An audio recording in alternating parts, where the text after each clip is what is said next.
नमस्कार करीम भाई, आप भी वार्ड नंबर 33 से आपने भी इलेक्शन में अपनी कमर की ड्यूटी बांध ली है और आपका भी देख हम लोग काफी मीडिया में न्यूज देख रहे हैं, काफी आप ड्यूटी लोगों से दिखाई दे रहे हैं। तो करीम भाई, क्या लगता है आपको, आप अगर आवाम आपको जिताती है तो जैसे और नेताओं ने वादे किए हैं, लेकिन आप काम करेंगे?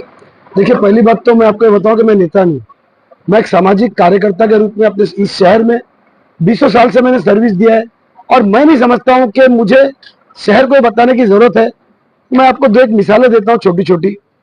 देखिए, शाहीन बाग जब बना था, शाहीन बाग जब हमारे मुमरा में हुआ था, उसमें मेरा क्या रोल रहा है, मैंने कितनी बड़ी रैली निकाला था, पूरे शहर ने देखा है। ठीक है, आज नई नई आबादी आ रही है, जा रही है, लेकिन अगर आप ये देखेंगे, मेरे कामों को देखेंगे, तो शाहीन बाग रहा, मुमरा के ट्रैफिक का मुद्दा रहा, मैंने सड़कों पे खड़े होकर के कई महीनों तक का मैंने काम किया है। कोरोना लॉकडाउन पे अगर आप जाएंगे तो मेरा लॉकडाउन पे माशाल्लाह अच्छे अच्छे बड़े बड़े कैंप्स बंद हो गए थे, लेकिन मेरा कैंप आखिरी तक का चला है। मैं कितने काम गिनाऊं आपको, मैं इस शहर में कोई नया आदमी नहीं हूँ।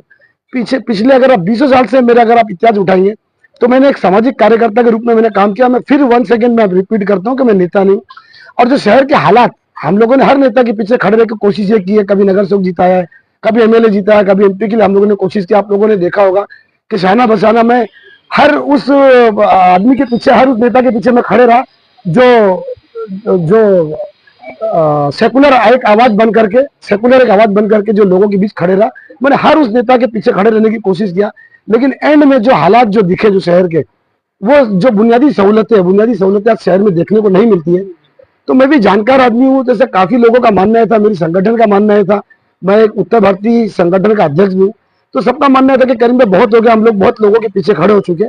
अब कोशिश ये करते कि हम खुद अपने में से एक नेता चुनते, तो मैंने कोशिश ये किया था कि हम में से किसी को लड़ाया जाए, लेकिन सभी का मानना था कि करीम भाई तुम जानकार आदमी हो, बोलने वाला आदमी हो, तो इसमें कमर आप ही कसिए और आप ही चुनाव लड़िए।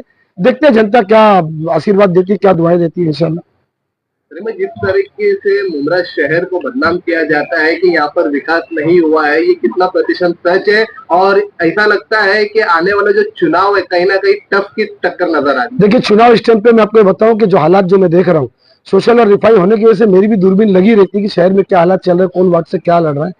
एक हालात आज शहर में जरूर दिखाई दे रहा है कि जैसे पहले नारा चला हुआ था कि सोच बदलो मुमरा बदलेगा, लेकिन आज हालात ऐसे है कि मेरा ऐसा मानना है, काफी लोगों का मानना है जो सोशल सूझबूझ रखते हैं, कि अब नेता बदलो तब शहर बदलेगा। और मेरा खुद का भी मानना है कि अब नेता बदलो। जो 15-15, 20-20 साल से जो लोग अपनी सीट और कुर्सियां ले लेकर के बैठे हैं, आज शहर के हालात मैं बोलूंगा, आप ट्रैफिक पे चले जाइए, बुनियादी सहूलतों पे आप चले जाइए, आप टोरेंट के हालात देखिएगा, छोटे छोटे रूम के ऊपर 4-4, 5-5 हजार रुपए की बिलें आती है, आप ये हालात देख रहे हैं। तो इंशाल्लाह हम पूरी कोशिश ये करेंगे कि शहर की जो बुनियादी सहूलतें, जो बुनियादी जरूरत है, जो शहर में होनी चाहिए, जैसे कि बहुत बड़ा एक मुद्दा है अपने शहर में ट्रैफिक का।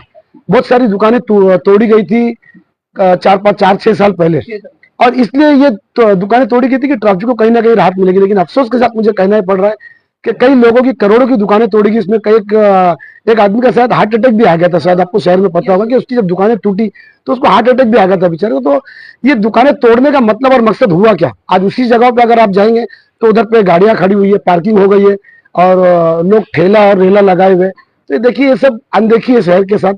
रोड का टैक्स, अगर रोड में बोलूंगा तो रोड का जो टैक्स है ना, वो गाड़ी जो रोड पे जो गाड़ियां चलाते हैं, इसको बाइक हो गए या कार हो गए, अब 2-2, 3-3 लाख रुपया जब हम गाड़ी खरीदने आते हैं तो 2-2, 3-3 लाख रुपया एक 4 व्हीलर के पीछे सरकार हमसे टैक्स लेती है। लेकिन टैक्स के नाम पे जब हम 2-2, 3-3 लाख रुपया टैक्स देते हैं, लेकिन हमको सड़क, आज हमारे में मुमरा की बात करूंगा, खैर सड़कें तो और भी बहुत सारी, लेकिन लोकल बॉडी को चुना तो मैं मेरे मुमरा पे बात करना जरूरी है। आज आप देखेंगे, अगर स्टेशन से अगर आप शाम के टाइम निकलेंगे, 1 घंटा और रुकिए, आप मगरिब का टाइम होने दीजिए, अगर आप स्टेशन से निकलते सिल फाटा आने के लिए, तो मैं दावे के साथ कहता हूं कि अगर आप 4 व्हीलर लेकर के निकले तो आपको 1 से 1.5 घंटे का वक्फा आपको लगता है। मैं इंशाल्लाह इसके ऊपर अच्छी खासी वर्किंग करूंगा, और मैंने करके शहर को दिखाया भी है। मुझे जरूर बताना नहीं है कि मैं नहीं कर सकता, मैं इंशाल्लाह करके दिखाऊंगा, अल्लाह ने चाहा। वार्ड नंबर 33 का सबसे बड़ी समस्या पानी की, उसमें क्या राहत मिलेगी? देखिए, मैंने इसके पहले भी कुछ पत्रकार भाई आए थे मेरे, तो मैंने उसमें पानी की समस्या, ये बात सच है कि अभी मई जून का जब महीना आएगा, जब गर्मियों का जब महीना चालू होगा, तो ये नाटक चालू हो जाएंगे। मेरे से कुछ लोग, आप जैसे कुछ लोग, ये झंडा और डंडा बजाने फायर ब्रिगेड के चले जाएंगे कि भाई फलाने नेता ने आंदोलन कर दिया, कल से इंशाल्लाह पानी बरोबर हो जाएगा। हालांकि ये हर साल होता है, अप्रैल मई के महीने में हर साल होता है, लेकिन उसका जो असली हाल है, जो कायम का जो हाल है, वो निकलता नहीं है। मेरा एक वादा जरूर है मेरी जनता से इंशाल्लाह, कि मेरी पूरी कोशिश ये रहेगी कि आने वाले कल में पानी का मामला, ये बात सही है कि पानी का जो मामला है वो हमारे शहर में बहुत अहम मुद्दा है, पानी का मामला। मेरा वादा है इंशाल्लाह जनता से, अगर मुझे जनता ने चुन करके लाया तो देखिए पहला तो मेरा काम ये रहेगा कि मैं महानगर पालिका से वो फंड लाने की कोशिश पूरी करूंगा जो जितने चढ़ाव के एरिया जहां जहां पर पानी का शॉर्टेज होता है, मैं भी जानता हूँ कि कहाँ कहाँ पर पानी का शॉर्टेज होता है, चूंकि मैं शहर का पुराना सोशल रिफाई आदमी हूँ, तो मेरी कोशिश पूरी रहेगी जहां जहां तक पानी नहीं चढ़ता है, मैं पूरी मेरी कोशिश ये रहेगी कि महानगर पालिका से वो फंड लाया जाए जिसके लिए बोरिंग लगाई जाए। और अगर मैं लेट होता हूँ उस फंड को लाने में, अगर मैं सक्षम नहीं हो पाता, अगर मैं लेट होता हूँ, तो इंशाल्लाह मेरा वादा है बड़ी जिम्मेदारी के साथ कि मेरी संगठन पूरी ताकत के साथ खड़ेगा और हम अपना पैसा लगा करके हम हर उस गली मोहल्ले में बोरिंग लगाएंगे जहां पर पानी का प्रेशर कम आता है।